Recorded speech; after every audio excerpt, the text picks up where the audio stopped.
رحمت کے فرشتے اس گھر میں نہیں آتے ہیں جس گھر میں بلا وجہ بلا ضرورت عورت جو ہے سر کھولے ہوئی ہو، اس گھر کے اندر رحمت کے فرشتے نہیں داخل ہوتے ہیں۔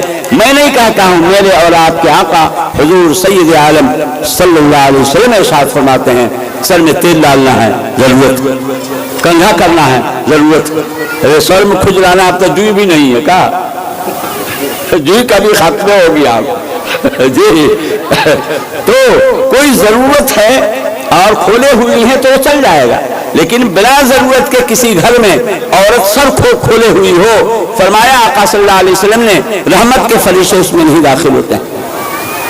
اور گھر کے باہر اللہ اکبر، آپ لوگوں کو بھی تکلیف نہ ہو، یہ ہم لوگ اتراوا ہیں کا اتر سائڈ کے لوگ ہیں کنوا والے، ہم لوگوں کے یہاں اتنا رواج نہیں ہے جتنا کہ ادھر ہے۔ ماں بہنوں میں آدھے پیٹ کے کرتا پہننے کا رواج ہے، ہاں جی ہاں، اور پیٹوا کرتا پہننے کا رواج ہے۔ یہ کیا ہوا صاحب؟ عورت کا تو پورا جسم سطر ہے اور آدھے باہ کا کرتا پہننے کا رواج، نہ یہ سب ناجائز ہے، ناجائز ہے، ناجائز ہے۔ مردوں کی بھی کمزوری ہے اور ماں بہنوں کی تو کمزوری ہے۔ یہ ایک مولانا صاحب کی شادی ہوئی، اس کے گھر میں جب اس کی دلہن آئی تو چند روز کے بعد دیکھا کہ آدھے پیٹ کا کرتا پہنے ہوئی ہے، یہ میرے یہاں نہیں چلے گا۔ پھر دیکھا 2 روز کے بعد پھر پہنے ہوئی ہے، کہا نہ تھا پھر پہنے ہوئی ہے۔ پھر تیسرے دن دیکھا 2-4 دن کے بعد پھر پہنے ہوئے، لا ماچس ابھی آگ لگا دیں گے۔ اب عورت نے دیکھا کہ میاں صاحب بڑے کوڑے، نہ چلے گا۔ ماں بہنیں پہلے اپنے شوہر کو وزن کر لیتی ہے کہ کتنے پانی میں ہے۔ جب اس نے یہ مولانا صاحب نے کہا کہ آگ لگا دیں گے، اب اس کی نانی مرے گی کہ کبھی وہ کرتا پہنے گا۔ مردوں کی بھی کمزوری، الرجال قوامون علی النساء، مرد عورتوں پر حاکم ہے۔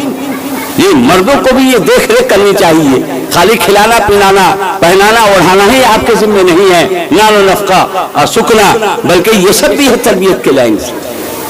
کیونکہ قوا انفسکم واہلیکم نارا، اپنے آپ کو بھی بچاؤ، اپنے گھر والوں کو بھی جہنم کی آگ سے بچاؤ۔ ماشاءاللہ ہماری یہ بچیاں 9 بچیاں عالمہ فاضلہ بنی ہیں، یہ ان کے عالمیت کو، ان کے فاضلیت کو ان کے حق میں، ان کے ماں باپ کے حق میں اور ان کے گھر والوں کے حق میں، اس ادارے کے حق میں اور ان کے اساتذہ کے حق میں ہر طرح سے خیر کا، رحمت کا، برکت کا ذریعہ بنائیں۔ دوستو اور بزرگوں، حالات بہت خراب ہوتے جا رہے ہیں، لوگ عصری تعلیم کی طرف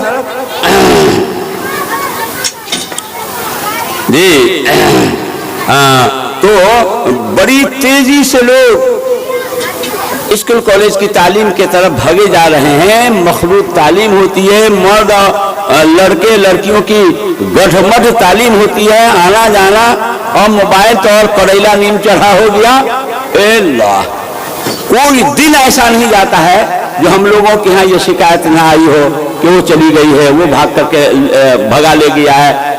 آئے دن حالات موبائل کی وجہ سے اور اختلاط اور گٹھمٹ تعلیم ہونے کی وجہ سے اور بنیادی اسلامی تعلیم نہ ہونے کی وجہ سے بھی یہ سب گڑبڑی ہو رہی ہے۔ اس لیے اب اپنے دوستوں اور بزرگوں سے بھی اور اپنی ماں بہنوں سے بھی اس جانب توجہ دیں۔ بڑی مبارکبادی کے لائق ہیں ان بچیوں کے گارجین جنہوں نے ان کو بجائے عصری تعلیم اسکول کالج کا رخ کرانے کے بجائے یہ دینی مدرسے کا رخ کرایا، ان کے وقت کو فارغ کر کے ان کو عالمیت اور فاضلیت حاصل کرنے کا ان کو موقع دیا ہے۔ اللہ ان سب کو اجر و ثواب سے نوازے۔ یہ اس طرح کا مدرسہ آپ کے پرسونی کے لیے وہ ایک مثالی ادارہ ہے کہ اس طریقے سے یہاں تعلیم تربیت ہو رہی ہے۔ اللہ اس ادارے کو بے انتہا قبول فرمائے، اس کی جو ضروریات ہیں غیب سے اللہ پاک ان کا انتظام فرمائے، اور ہر قسم کے شر و فتن سے، نظر بد سے، حاسدوں کے حسد سے، دشمنوں کی دشمنی سے اللہ اس کی حفاظت فرمائے۔ وما علینا الا البلاغ۔ دعا اللهم صل على سيدنا مولانا محمد النبي الأمي وعلى آله وأصحابه وبارك وسلم۔ اللهم أنت السلام منك السلام تبارك ربنا وتعاليت يا ذا الجلال والإكرام. اللهم ربنا آتنا في الدنيا حسنة وفي الآخرة حسنة وقنا عذاب النار. ربنا ظلمنا أنفسنا وإن لم تغفر لنا وترحمنا لنكونن من الخاسرين. اللهم إنك عفو كريم تحب العفو فاعف عنا يا كريم. اللهم إنا نسألك العفو والعافية والمعافاة الدائمة في الدنيا والآخرة. اللهم إنا نسألك علما نافعا وعملا متقبلا ورزقا طيبا واسعا وشفاء من كل داء. اللهم إنا نسألك رضاك والجنة ونعوذ بك من سخطك والنار. اے اللہ ہم سب کے گناہوں کو معاف فرما، چھوٹے بڑے سارے گناہوں سے درگزر فرما. اے اللہ ہم سب کے والدین کی مغفرت فرما، ہمارے اساتذہ مشائخ کی مغفرت فرما، ہمارے تلامذہ دوست احباب خیش و اقربا کی مغفرت فرما، تمام مومنین تمام مؤمنات پورے امت کی مغفرت فرما. اے اللہ ہمارے اس ادارے کو قبول فرما. اے اللہ ہماری بچیاں جو فارغ ہوئی ہیں اے اللہ ان کو قبول فرما. اے اللہ دین کی خدمت کے لیے قبول فرما، ان کو علم و عمل کی دولت سے مالا مال فرما.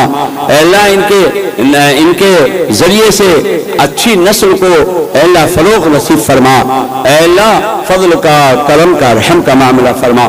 اے اللہ ان بچیوں کے آگے کے سارے مراحل کو آسان فرما، ان کے ماں باپ کو جزائے خیر عطا فرما. اے اللہ جو بھائی اس کا تعاون کر رہے ہیں اے اللہ دعاؤں سے نواز رہے ہیں، صحیح مشورے سے نواز رہے ہیں، اے اللہ محبت کر رہے ہیں، اے اللہ جو پڑھا رہے ہیں جو پڑھ رہے ہیں اور جو بچیاں پڑھ رہی ہیں معلمہ پڑھا رہی ہیں ہمارے اساتذہ پڑھا رہے ہیں اے اللہ سب کو قبول فرما. اے اللہ اپنے فضل سے قبول فرما. اے اللہ یہ ساری محنتیں کتاب و سنت کی حفاظت اور ارشاد کے لیے ہو رہی ہے اے اللہ اپنے ذات پاک کے لیے قبول فرما. اے اللہ اس ادارے کی جو ضروریات ہے غیب سے ان کا انتظام فرما. اے اللہ جو مشکلات ہیں ان کو حل فرما. اے اللہ اپنے بندوں کے قلوب کو اس جانب متوجہ فرما. اے اللہ ہم میں جو پریشان حال ہیں ان کی پریشانیوں کو دور فرما، جو بیمار ہیں انہیں شفا نصیب فرما. اے اللہ ہم میں سے جو صحت مند ہیں اللہ ان کی صحت کو تادیر باقی رکھ. اے اللہ جو برسر روزگار ہیں ان کی روزی میں برکت نصیب فرما، جو بے روزگار ہیں ان کو حلال روزی سے نواز دے. اے اللہ جو مقروض ہے ان کے قرض کے ادائے شکل پیدا فرما. اے اللہ جن بھائیوں نے دعا کے لیے لکھا ہے یا کہا ہے یا ان کا میرے اوپر حق ہے یا دعا کو امید رکھتے ہیں اے اللہ ان سب کو اپنے اپنے جائز مقاصد میں کامیابی نصیب فرما. اے اللہ جب تک ہماری زندگی ہے ایمان اسلام پر قائم و دائم فرما. اے اللہ جب ہمارا آخری وقت ہو کمال ایمان کے ساتھ خاتمہ بالخیر فرما. اے اللہ کمال ایمان کے ساتھ خاتمہ بالخیر فرما. اے اللہ ہماری دعاؤں کو مد اپنے فضل و کرم سے حضور پاک صلی اللہ علیہ وسلم کے صدقۃ فعل میں قبول فرما. ربنا تقبل منا انك انت السميع العليم وتب علينا انك انت التواب الرحيم. وصلى الله تعالى على خير خلقه محمد وآله وصحبه وذرياته واهل بيته اجمعين برحمتك يا ارحم